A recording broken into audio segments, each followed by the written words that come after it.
Welcome to your favourite YouTube channel Amit Sharma SBSR। और आज हमारी ये जो हाइट एंड डिस्टेंस की नेक्स्ट वीडियो है, इसमें मैं तुम्हें कुछ और क्वेश्चन कराने वाला हूँ। थोड़े इंपॉर्टेंट ही हैं ये, और इनमें से जो पहला क्वेश्चन हम कर रहे हैं ये बोर्ड में आ चुका है। इस क्वेश्चन में हमें वही है कि लैंग्वेज का बहुत ध्यान रखना पड़ेगा। तो इसमें जो लैंग्वेज दी है, two poles of equal heights are standing opposite each other on either side of the road. दो पोल जिनकी हाइट इक्वल है खड़े हैं एक रोड के दोनों तरफ, either side of the road. यानी कि एक हमें पहले रोड बनानी पड़ेगी, उसके दोनों तरफ दो पोल है और दोनों पोल की हाइट इक्वल है। इसके बाद अब आगे हमें क्वेश्चन को पढ़ना पड़ेगा। एक रोड हो गई, ये रोड है और इसके दोनों तरफ दो पोल खड़े हैं, उनकी हाइट्स इक्वल है। मान लो AB और CD, ये दो पोल है और इनकी हाइट इक्वल है। विच इज 80 मीटर वाइड, यानी जो रोड है उसकी विड्थ है 80 metre. From a point between them on the road, इस रोड पे इनके बिटवीन का मतलब मिड पॉइंट नहीं है, कहीं भी इस रोड पे कोई पॉइंट है और वो कहीं भी ले सकते हैं हम। मान लो ये पॉइंट है E और इस पॉइंट से the elevation of the top of poles are 60 and 30। इस पॉइंट से इस वाले पोल का जो एलिवेशन है वो 60 है और इस वाले का 30 है। इससे हमें ये भी पता चलता है कि ये जो पॉइंट है बिल्कुल बीच में नहीं है। अगर ये बिल्कुल मिड में होता तो दोनों तरफ अगर इक्वल पोल है तो उनका एंगल भी सेम बनता। अब यानी कि जिसका एंगल ज्यादा बन रहा है वो पोल के वो पॉइंट उस पोल के नजदीक है, और जिस पोल का कम बन रहा है इसका मतलब वो पॉइंट उस पोल से दूर है। अब हमें हाइट बतानी है पोल्स की और distance of the point from the poles, और इन पोल से इस पॉइंट का डिस्टेंस बताना है। तो हाइट को तो हम h मान लेते हैं क्योंकि दोनों की हाइट सेम है, h मीटर में लाइट कर लेते हैं। और अब हम ये डिस्टेंस अगर निकालना चाहते हैं तो चाहे तो हम डिस्टेंस को x लेट कर सकते हैं, बट पहले तो आ जाओ, since the height of poles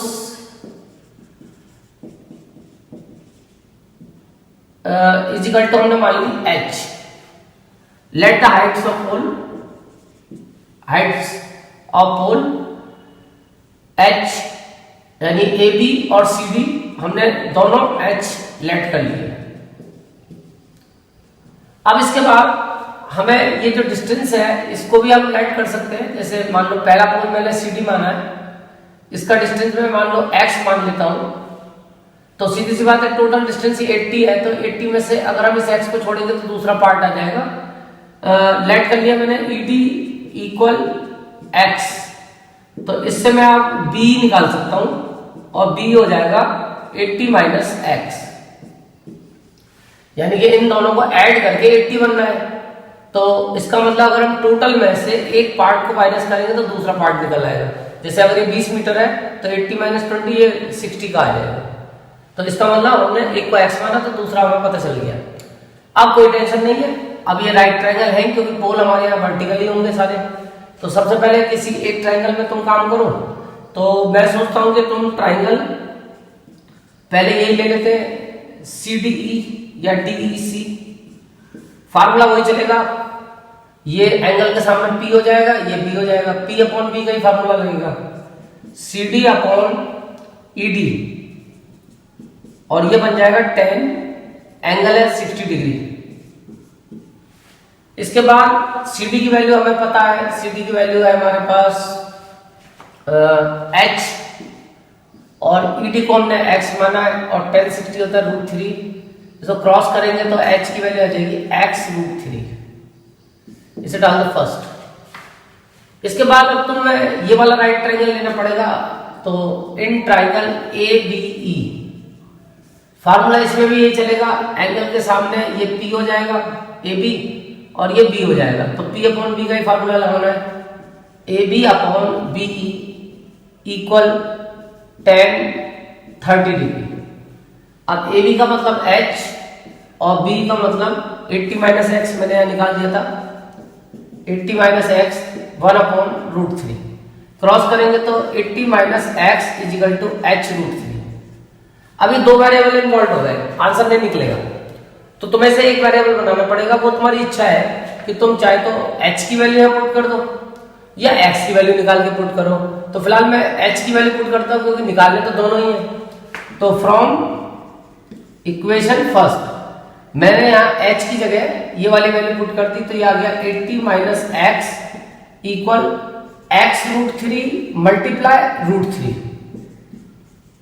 और अब √3 की √3 से मल्टीप्लाई करेंगे तो 80 माइनस एक्स इक्वल 3x,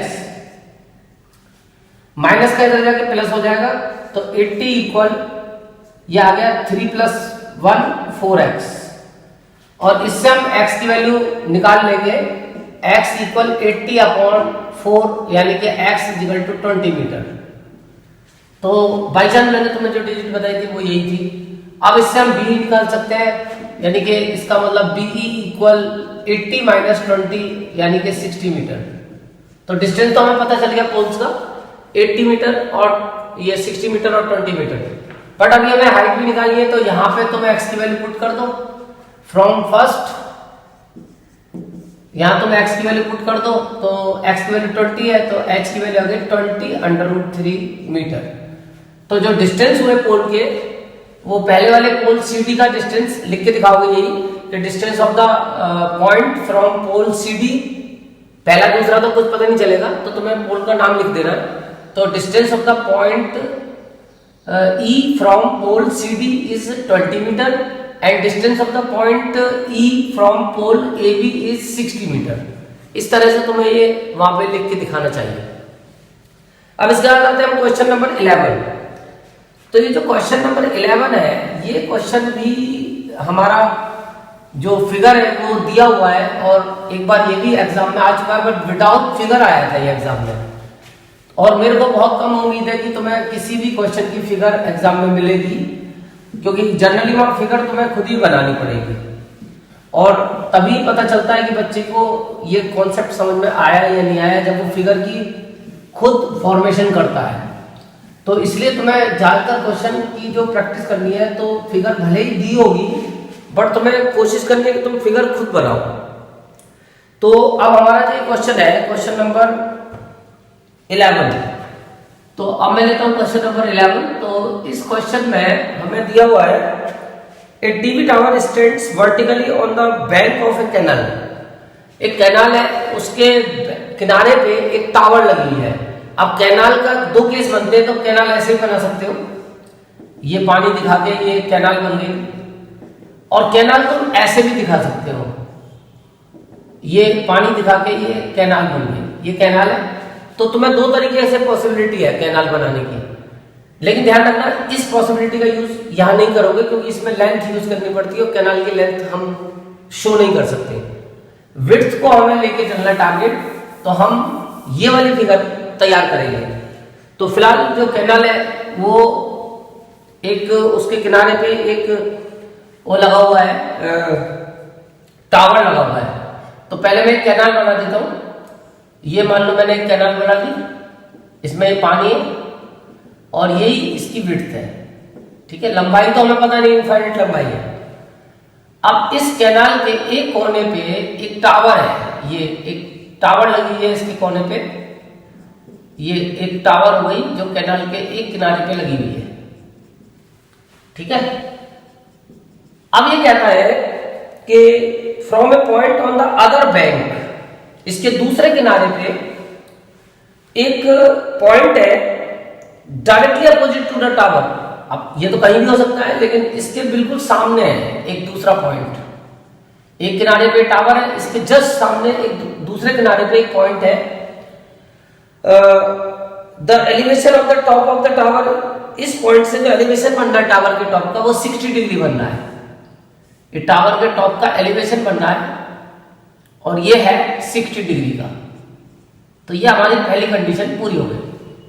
इसके बाद अब वो कहता है from another point 20 metre away from the point, इस पॉइंट से 20 मीटर दूर। अब 20 मीटर दूर अगर इधर चलोगे तो हो सकता है कैनाल में गिर जाओ, ये तो पानी है, पानी पे तो कोई जाएगा नहीं, तो सीधी सी बात है पीछे की तरफ होगा। वैसे हमारे पास एक हिंट और होगा, अगर उस पॉइंट से जो नया पॉइंट होगा 20 मीटर दूर, अगर उससे एलिवेशन बढ़ रहा है तो इसका मतलब आगे है वो पॉइंट, और एलिवेशन कम हो रहा है तो इसका मतलब पॉइंट पीछे है। आगे देखते हैं। Away from the point line joining two this point two the foot of tower, वो जो पॉइंट है वो टावर के फुट और इस पॉइंट को मिलाने वाली लाइन पे लाइज कर रहा है, यानी इस लाइन पे वो पॉइंट है, लेकिन उससे जो एलिवेशन बनना है टॉप ऑफ टावर का वो 30 बनना है, तो इसका एंगल छोटा है, तो इसका वाला पॉइंट पीछे की तरफ होगा। ये हमने वो पॉइंट मान लिया, तो क्वेश्चन हमारा पूरा हो गया। ये वो पॉइंट था जिसका डिस्टेंस पहले वाले पॉइंट से 20 मीटर था। ये हमारी फिगर कंप्लीट हुई। अब हमें क्या क्या निकालना है? Find the height of the tower and width of the canal. हमें एक तो विड्थ निकालनी है कैनल की, ये तो विड्थ हो गई x, और ये हाइट बतानी है टावर की, ये h हो गई। ये दो हमारे क्वेश्चन हो गए। अब मैं इसे कुछ मान लेता हूं, टावर को ए बी, पहला पॉइंट सी और बाद का पॉइंट डी। तो पहले हम लेट करके दिखा देते हैं कि let the height of canal h metre, और कैनाल को मैं फोकस कर रहा हूं ए बी से, तो इसका मतलब A B equal h metre. इसके बाद let the width of canal, width में कैनाल की मान ले रहा हूं बी एक्स मीटर, और कैनाल की विड्थ को मैं फोकस कर रहा हूं बीसी से, तो बीसी इक्वल एक्स मीटर। तो इससे सब चीजें शो हो जाती हैं, और चाहो तो तुम यहाँ पानी दिखा सकते हो, कोई टेंशन नहीं है, ये पानी है, तो वो अपने आप फोकस करेगा कि ये कैनाल थी और ये उसका विड्थ है।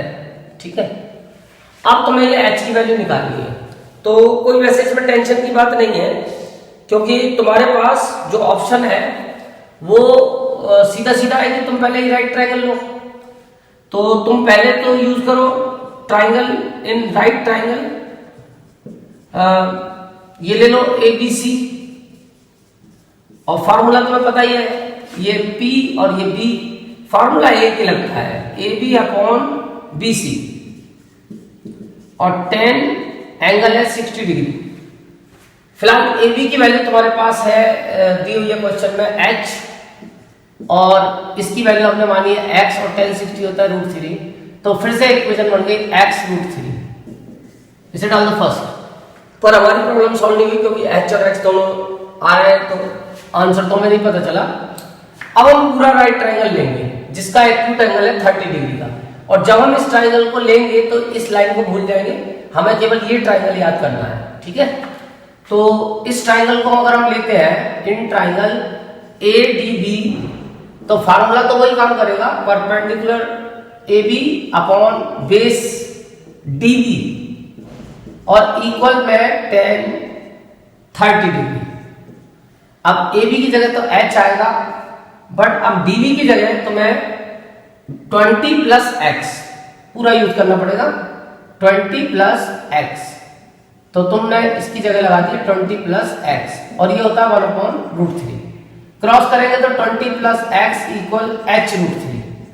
अब देखो फिर वही प्रॉब्लम आ रही है पिछले क्वेश्चन जैसी, कि इसमें फिर से x और h दोनों आ रहे हैं, तो तुम्हें एक को रिप्लेस करना पड़ेगा, वन वेरिएबल बनाना है, तो h की रिप्लेस करो क्योंकि रूट कैंसिल हो जाएगा, तो फिर से तुम फ्रॉम इक्वेशन फर्स्ट, ये हो जाएगा 20 प्लस एक्स इक्वल h की जगह आ जाएगा x√3 मल्टीप्लाई √3, तो ये फाइनली मल्टीप्लाई होकर 3x हो जाएगा, तो ये आ जाएगा 20 प्लस एक्स इक्वल 3h और 3x। अब ये तुम्हारे पास जो x है इसको इधर ट्रांसपोज करोगे तो 20 इक्वल 2x, तो x की वैल्यू तो आ गई 10 मीटर, यानी जो विड्थ हुई रिवर की वो कैनल की वो तो हो गई 10 मीटर, तो विड्थ ऑफ द कैनल तो हमें पता चल गई। अब हाइट हम निकाल लिए, तो यहाँ पे x की वैल्यू पुट कर दो फ्रॉम फर्स्ट, यहाँ पे x की वैल्यू पुट कर दो, तो h बराबर 10√3 मीटर, ये हमारी उसकी हाइट निकल आई, और इस तरह से हमारा ये आंसर दोनों सॉल्व हो गए।